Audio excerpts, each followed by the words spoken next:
This shit's gonna be almost too easy for me to have a easy W.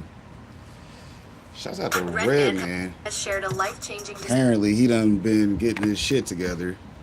And y'all know Redman be smoking like a motherfucker. What's going on? What's going on? Y'all know to go hit up Big Bro over here too. Check out my big homie Cooking with Love and More. You know he's very entertaining. If you don't think so, you might have some problems. Y'all know bro got them bars as he says, so y'all know to go check him out daily.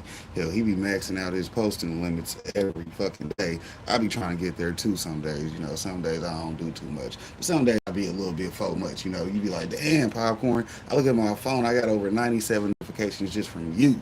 Yeah, you did, just for me. I mean, just looking at me, you gonna busy all damn day. Hell, shouts out to me for putting in that work in that working. You dig? Hey, like I said, you got a wrench for a reason, so go check out everybody you see. Hell, I'm pretty sure they trying to check you out anyways. But like Popcorn keep content creators in his chat, so hell, I'm gonna go holler at them because that's how you build a network. They might do something you don't do. You dig? Legal News Work Network posted something else new, but let's get back to this Red Man topic because you know he done got some shit together. Which part of this I found out he did end up quitting smoking. So hey, it's good to hear he's doing what he's doing. So he grown ass man, right? decision that has transformed his perspective and overall well-being. For over 2 years, he has practiced celibacy, stepping away from sexual relationships and distancing himself from friends who maintained habits he no longer wanted to be a part of. Instead of just saying, okay, I just quit. Because that word right there and quitting, your mind start fucking with you. You might get around other people that's still doing what you're trying to quit from. So it's not just about quitting. It's about allowing yourself to get around from the distractions of what you're trying to quit from. Like you're trying to quit from not fucking so much, right? But your boys are constantly going to the strip club and going to the club, then you have to discipline yourself and say, okay, I can't hang around these guys no more. And if they're not willing to understand that I'm fasting from it and I want to stop it, then I can't be these guys' friends no more. My girl and I broke up maybe 3-4 years ago. I was going through such a shit divorce that lasted 7 years. That played a role in why it took so long to drop Muddy Waters as well.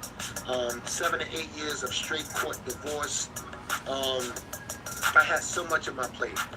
And I actually fasted 2 years and a half.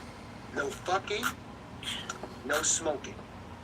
Straight 2 years and a half. And it was the best thing I could have ever done in my life. Celibacy, 2 years and a half, no smoking, 2 years and a half. And it was the best thing and believe me, I wanted to. I was fighting it. I was fighting, I was sweating, I was in my house going crazy because I live alone. I live alone. So I was in my house going crazy.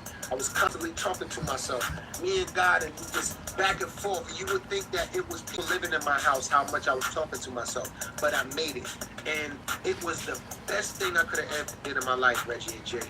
And it cleared out so much distractions. Now my reception is more clear now, and smoking to quit it is nothing for me now. Having no sex is nothing for me now. Because it was all feeding the flesh. And that's basically how the world is turning now. We're feeding the flesh. We're feeding what's good for us, which is not maybe good for the soul and spirit.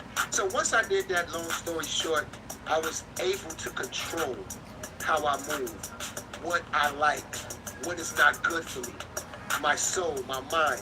So anyone that's trying to just cut out something indefinitely, try a fast first. And then maybe try it with some friends so you can support each other along that road. This move was not just about physical abstinence, but about reclaiming his focus and aligning his life with a higher purpose. This kind of discipline is powerful. It's not easy to control desires